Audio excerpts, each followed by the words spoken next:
ಓಂ ಹ್ರೀಂ ಭೈರವಿ ಕ್ಲಾಂ ಹ್ರೀಂ ಸ್ವಾಹ. ನಮಸ್ಕಾರ. ನೋಡಿ, ಜ್ಯೋತಿಷ್ಯದ ಬಗ್ಗೆ ನಾವು ಹೇಳುವಾಗ ಬಹಳಷ್ಟು ಜನ ನನಗೆ ಕಾಮೆಂಟ್ಸ್ ಮಾಡ್ತಿದ್ರು, ಸರ್ ನೀವು ಹೇಗೆ ಜಾತಕವನ್ನ ನೋಡ್ತೀರಾ ಅಂತ ಹೇಳಿ. ನೋಡಿ, ಒಂದು ಜಾತಕವನ್ನ ನೋಡೋದು ಅಂತಂದ್ರೆ ಮೊದಲನೇದಾಗಿ ನಿಮ್ಮ ಈಗ ಫಾರ್ ಎಕ್ಸಾಂಪಲ್ ಒಂದು ವಿವಾಹದ ಬಗ್ಗೆ ತಿಳ್ಕೊಳ್ಬೇಕಾದ್ರೆ ಅವರ ಲಗ್ನ ಚಾರ್ಟ್ ಅನ್ನ ನೋಡ್ಬೇಕು, ನವಾಂಶ ಚಾರ್ಟ್ ಅನ್ನ ನೋಡ್ಬೇಕು, ಸಪ್ತಾಂಶವನ್ನ ನೋಡ್ಬೇಕು, ಗ್ರಹಗಳ ಟ್ರಾನ್ಸಿಟ್ ಅನ್ನ ನೋಡ್ಬೇಕಾಗತ್ತೆ. ಆಮೇಲೆ ಯಾವ ದಶೆ, ಅಂತರ್ದಶೆ, ದಶೆಗಳನ್ನು ನೋಡ್ಬೇಕು. ಜಮಿನಿ ಚರದಶೆನ ನಾನು ಅಪ್ಲೈ ಮಾಡ್ತೀನಿ, ಯೋಗಿನಿ ದಶೆಯನ್ನ ಅಪ್ಲೈ ಮಾಡ್ತೀನಿ. ಸೊ ಜ್ಯೋತಿಷ್ಯದಲ್ಲಿ ಒಂದು ಎಕ್ಸಾಕ್ಟ್ ಪ್ರೆಡಿಕ್ಷನ್ ಕೊಡ್ಬೇಕಾದ್ರೆ ಹಲವಾರು ತರದ ಸಿಸ್ಟಮ್ಗಳನ್ನ ನಾನು ಅಪ್ಲೈ ಮಾಡ್ತೀನಿ. ಜೊತೆಯಲ್ಲಿ ಹಸ್ತ ಸಾಮುದ್ರಿಕೆಯನ್ನು ಕೂಡ ನಾನು ಅಪ್ಲೈ ಮಾಡ್ತೀನಿ. ಇಲ್ಲಿರುವ ರೇಖೆಗಳನ್ನು ನಾಡಿ ಜ್ಯೋತಿಷದ ಪ್ರಕಾರವಾಗಿ ಅಪ್ಲೈ ಮಾಡ್ತೀನಿ. ಅಂದ್ರೆ ತುಂಬಾ ಜನಕ್ಕೆ ಬರ್ತ್ ಟೈಮ್ ಅಕ್ಯುರೇಟ್ ಆಗಿರಲ್ಲ. ಸೊ ಬರ್ತ್ ಟೈಮ್ ಸರಿ ಇಲ್ಲ ಅಂದಾಗ ಸುಮಾರು ಒಂದು ಅರ್ಧ ಗಂಟೆ 1 ಗಂಟೆ ವ್ಯತ್ಯಾಸ ಇದ್ರೆ ನಾನು ಬರ್ತ್ ಟೈಮ್ ರೆಕ್ಟಿಫೈ ಮಾಡ್ತೀನಿ. ಸೊ ಅವರ ಲಗ್ನ ಯಾವುದು ಅಂತ ಫಸ್ಟ್ ತಿಳ್ಕೊಳ್ಳೋ ಪ್ರಯತ್ನ ಮಾಡಿ ಲಗ್ನವನ್ನ ತಿದ್ದುತ್ತೀನಿ. ಸೊ ಆ ಲಗ್ನವನ್ನು ಕಂಡು ಹಿಡಿದು ಭವಿಷ್ಯವನ್ನ ಹೇಳ್ತೀನಿ. ಒಂದ್ ವೇಳೆ ಟೈಮ್ ಪರ್ಫೆಕ್ಟ್ ಆಗಿ ಸಿಕ್ತಿಲ್ಲ ಅಂದಾಗ ಹಸ್ತರೇಖೆಗಳನ್ನ ಹಾರೋಸ್ಕೋಪ್ಗೆ ಮ್ಯಾಚ್ ಮಾಡ್ತೀನಿ. ಆನಂತರ ಪ್ರಶ್ನೆ ಕೋಲನ್ನು ಉಪಯೋಗಿಸಿ ಬಹಳ ಈಸಿಯಾಗಿ ಸಲೀಸಾಗಿ ಪ್ರೆಡಿಕ್ಷನ್ಸ್ ನ ಕೊಡಬಹುದು. ಆದ್ರೆ ಇದಕ್ಕೆ ಸ್ವಲ್ಪ ಅನುಭವ ಬೇಕಾಗತ್ತೆ. ಈ ಮೆಥಡಾಲಜಿನ ನಾನು ಅಕ್ಸೆಪ್ಟ್ ಮಾಡ್ಕೊಂಡಿದ್ದೀನಿ, ಅದನ್ನ ಅಪ್ಲೈ ಮಾಡಿದ್ದೀನಿ. ತುಂಬಾ ಜನಕ್ಕೆ ನಾನು ಪ್ರೆಡಿಕ್ಷನ್ಸ್ ನ ಕೊಟ್ಟಿದ್ದೀನಿ. ಜೀವನದ ಮೇಜರ್ ಇವೆಂಟ್ಸ್ ನ ಬಹಳ ಚೆನ್ನಾಗಿ ಹೇಳೋದು. ಇದಕ್ಕೆ ಸ್ಟೆಪ್ ಬೈ ಸ್ಟೆಪ್ ನಾವು ಹೋಗಿ ನೋಡ್ಬೇಕಾಗತ್ತೆ.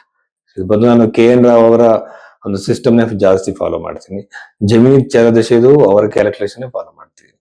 ಸೊ ಎಕ್ಸಾಕ್ಟ್ ಪ್ರೆಡಿಕ್ಷನ್ಸ್ ಬರುತ್ತೆ. ಸೊ ಈ ಮಟ್ಟದಲ್ಲಿ ನಾವು ಹೇಳಿದೆ, ಸುಮ್ಮನೆ ಜನಗಳಿಗೆ ಯಾವುದೋ ಒಂದು ನ್ಯೂಮರಾಲಜಿಕಲ್ ರೆಮಿಡಿ, ಜೆಮ್ ಸ್ಟೋನ್ಸ್, ಕಾಸ್ಟ್ಲಿ ಪೂಜೆಗಳನ್ನ ಹೇಳೋದು. ಸೊ ಇದು ಋಷಿಗಳು ಹೇಳದೇ ಇರುವಂತ ಕಾಳಸರ್ಪ ದೋಷದ ಬಗ್ಗೆ, ಕುಜ ದೋಷದ ಬಗ್ಗೆ ಎಲ್ಲ ಎದುರಿಸೋದು, ಇದು ಯಾವುದು ಕೂಡ ಜ್ಯೋತಿಷ ಅಲ್ಲ. ಸೊ ಇದನ್ನೇ ನಾನು ಮೊದಲಿಂದ ಹೇಳ್ತಾ ಬಂದಿದ್ದೀನಿ. ಸೊ ನಿಜವಾದ ಜ್ಯೋತಿಷ ಆದವರು ಇದನ್ನ ಫಾಲೋ ಮಾಡಲ್ಲ. ಪರಾಶರ ಮಹರ್ಷಿ ಕೊಟ್ಟಿರುವಂತಹ ಸಿಂಪಲ್ ರೆಮಿಡೀಸ್ ನ ಹೇಳ್ತಾರೆ. ಹಾಗೇನೆ ಹಿಂದೆ ನಡೆದಿರುವ ಘಟನೆಗಳನ್ನು ಕೂಡ ಹೇಳಿ ಜಾತಕದ ಲಗ್ನವನ್ನು ತಿದ್ದಿ ಭವಿಷ್ಯವನ್ನು ಹೇಳ್ತಾರೆ. ಇಷ್ಟು ಗಮನದಲ್ಲಿ ಇಟ್ಕೊಳ್ಳಿ. ಸೊ ರಾಶಿ ಭವಿಷ್ಯವನ್ನ ಬಗ್ಗೆ ನಾವು ಮಾತಾಡೋದಕ್ಕೆ ಮುಂಚೆ ಈ ವಿಷಯಗಳ ಬಗ್ಗೆ ನಮಗೆ ಗಮನ ಇರಲಿ. ಕರ್ಕಾಟಕ ರಾಶಿ 2026 ಏಪ್ರಿಲ್ ತಿಂಗಳ 5ನೇ ತಾರೀಕಿನ ನಂತರದಲ್ಲಿ ಈ ಕರ್ಕಾಟಕ ರಾಶಿಯಲ್ಲಿ ಜನಿಸಿದಂತವರಿಗೆ ಏನೆಲ್ಲ ಅನುಕೂಲಗಳು, ಲಾಭಗಳು, ಮತ್ತೆ ಒಳ್ಳೆಯದು ಕೆಟ್ಟದಿದೆ ಅಂತ ನೋಡೋಣ. ಕರ್ಕಾಟಕ ರಾಶಿಯಿಂದ ಅಷ್ಟಮದಲ್ಲಿ ಇರುವಂತಹ ರಾಹು ಮತ್ತು ಬುಧ ಗ್ರಹದಿಂದ ಅನಿರೀಕ್ಷಿತವಾಗಿರುವಂತಹ ಟೆನ್ಷನ್, ಕಿರಿಕಿರಿಗಳು ವೈವಾಹಿಕ ಜೀವನದಲ್ಲಿ ನಡೆಯುತ್ತೆ. ಆಮೇಲೆ ರಾಹು ಯೂಶುವಲ್ ಆಗಿ ರೋಲ್ ಪ್ಲೇ ಮಾಡುವಾಗ ಯೂಶುವಲ್ ಆಗಿ ಏನಾಗುತ್ತೆ ಅಂತಂದ್ರೆ ಯಾವ್ದು ಬೇರೆ ಧರ್ಮ, ಬೇರೆ ದೇಶ, ಬೇರೆ ವ್ಯಕ್ತಿಗಳಿಗೆ ಸಂಬಂಧಪಟ್ಟಂತೆ ಕಿರಿಕಿರಿಗಳಾಗ್ಬೋದು. ಸೊ ಇದನ್ನ ನಾವು ಗಮನಿಸಿದ್ರೆ ಮನೆಯಲ್ಲಿ ನೆಮ್ಮದಿಯ ವಾತಾವರಣ ಕಾಪಾಡ್ಕೊಳ್ಳೋಕೆ ನಿಮ್ಮ ಕಮ್ಯುನಿಕೇಶನ್ ಮೇಲೆ ನೀವು ಸ್ವಲ್ಪ ನಿಗಾ ಇಡಿ. ಯಾಕೆಂದ್ರೆ 2ನೇ ಮೇಲೆ ಕೇತು ಇರೋದ್ರಿಂದ ಏನೇನೋ ನಿಮ್ಮ ಬಾಯಿಂದ ಹೊರಡಿಸುತ್ತೆ.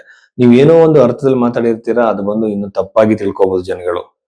ವರ್ಕಿಂಗ್ ಎನ್ವಿರಾನ್ಮೆಂಟ್ ಅಲ್ಲಿ, ನಿಮ್ಮ ಕುಟುಂಬದಲ್ಲಿ ನೀವು ಮಾತಾಡಿದ್ದನ್ನೇ ತಪ್ಪಾಗಿ ತಿಳಿದು ಅದು ಇನ್ನೊಂದು ರೀತಿಯಲ್ಲಿ ನಿಮ್ಮ ಮೇಲೆ ಪರಿಣಾಮಗಳಾಗಬಹುದು. ಜಾಗ್ರತೆಯಿಂದ ಇರಿ. ಕಣ್ಣಿನ ಆರೋಗ್ಯದ ಬಗ್ಗೆ ಗಮನ ಇರ್ರಿ. ಕುಟುಂಬದಲ್ಲಿ ಏನಾದ್ರು ಒಡಕು ಮೂಡಿ ನೀವು ಕುಟುಂಬದಿಂದ ಹೊರಗಡೆ ಬರೋ ಸಾಧ್ಯತೆಗಳು ಅತಿ ಹೆಚ್ಚಾಗಿರುತ್ತೆ.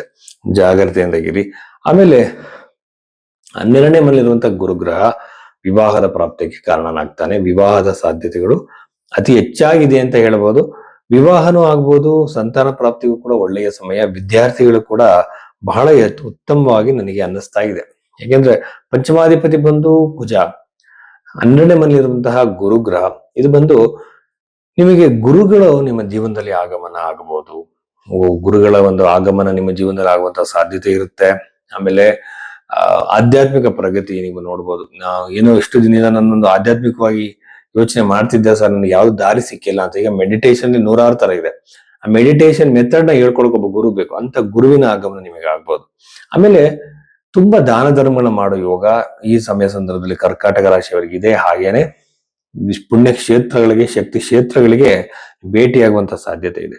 ಹಣಕಾಸಲ್ಲಿ ಅಂತಹ ಒಂದು ಅಭಿವೃದ್ಧಿ ಅನುಕೂಲ ಆಗಲ್ಲ. ಕೇತುವಿನ ಆಗಮನದಿಂದ ಈ ಸಂದರ್ಭದಲ್ಲಿ ಕೇತುವಿನಿಂದ ಈ ಸಲ ಸಮಸ್ಯೆಗಳಿರೋದ್ರಿಂದ ನೀವು ಹಣಕಾಸನ್ನ ಮಿತವಾಗಿ ವ್ಯಯ ಮಾಡಬೇಕಾಗತ್ತೆ. ಅನವಶ್ಯಕ ಖರ್ಚುಗಳನ್ನ ಯಾವ ಕಾರಣಕ್ಕೂ ಮಾಡಬೇಡಿ. ಆಮೇಲೆ ಯಾವುದೋ ಒಂದು ಇನ್ವೆಸ್ಟ್ಮೆಂಟ್, ಯಾವುದೋ ಒಂದು ಲಾಭ ಬರುತ್ತೆ ಅಂತ ಮಾಡಿದ ಇನ್ವೆಸ್ಟ್ಮೆಂಟ್ ಲಾಸ್ ಆಗೋ ಸಾಧ್ಯತೆಗಳಿರುತ್ತೆ. ಬಹಳ ಜಾಗೃತೆಯಿಂದಾಗಿರಿ. ಸಾಲವನ್ನ ತೀರ್ಸಕ್ಕೆ ಸಮಯ ಅಲ್ಲ, ವೆಯ್ಟ್ ಮಾಡಿ, ಒಳ್ಳೆಯ ದಾರಿ ಸಿಗತ್ತೆ. ಅಲ್ಲಿ ತನಕ ಅನವಶ್ಯಕವಾಗಿ ಹಣವನ್ನ ಪೋಲು ಮಾಡಬೇಡಿ. ಸೊ ಇಷ್ಟು ವಿಚಾರಗಳು ಕರ್ಕಾಟಕ ರಾಶಿಗೆ ಸಂಬಂಧಪಟ್ಟಿದ್ದು.